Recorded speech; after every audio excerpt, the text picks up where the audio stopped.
പെങ്കച്ചിയാണേ. മനസ്സിലായി. തിരക്കിലൊന്നും അല്ലല്ലോ സാറ്? അല്ല. ഞാനൊരു വിഷ്വൽ സാറിന്റെ മൊബൈലിലേക്ക് അയച്ചിട്ടുണ്ട്.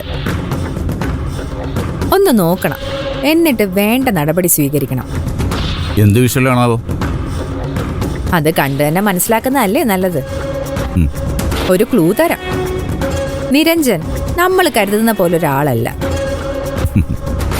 നിരഞ്ജനെ കുറിച്ച് ഓരോന്ന് വിചാരിക്കാൻ സീതാലക്ഷ്മിയോട് ആരാ പറഞ്ഞത്? എന്റെ പൊന്നു സാറേ, എനിക്ക് ഗുണമുള്ള കാര്യത്തിന് വേണ്ടിയൊന്നും അല്ല ഞാൻ ഈ കഷ്ടപ്പാട് മുഴുവൻ സഹിക്കുന്നത്. നമ്മൾ തമ്മിൽ പല പ്രശ്നങ്ങളും ഉണ്ട് എന്ന് വെച്ച് പുറത്തുനിന്നുള്ള ഒരാള് നമ്മളിൽ ആരെങ്കിലും ഉപദ്രവിക്കാൻ വന്നാ കയ്യും കെട്ടി നോക്കിയിരിക്കാൻ പറ്റോ? നമ്മളത് ഒറ്റക്കെട്ടായി ചെറുക്കില്ലേ? അതാ ഞാൻ ചെയ്തിരിക്കുന്നത്.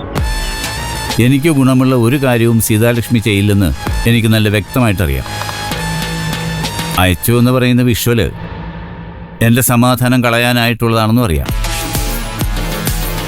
അതുകൊണ്ട് തന്നെ ഞാനത് കാണാനുള്ള സാധ്യത വളരെ വളരെ കുറവാണ്. യോ, അങ്ങനെ ചെയ്യല്ലേ. വളരെ ബുദ്ധിമുട്ടിയെടുത്ത വിഷ്വൽസാ. നമ്മുടെ കാലം കഴിഞ്ഞില്ലേ സാറേ? അതുപോലാണോ നമ്മുടെ മക്കള്? ഇത് അക്ഷരെ ബാധിക്കുന്ന വിഷയം. അതുകൊണ്ട് ഒരു കാരണവശാലും കാണാതിരിക്കരുത്. എന്താണ് വിഷ്വൽസ് എന്ന് പറയും? അത് കണ്ടു തന്നെ മനസ്സിലാക്കുന്നതല്ലേ സാറേ നല്ലത്? 1000 വാക്കുകളെക്കാളും ശക്തിയുണ്ട് ആ വിഷ്വൽസിന്.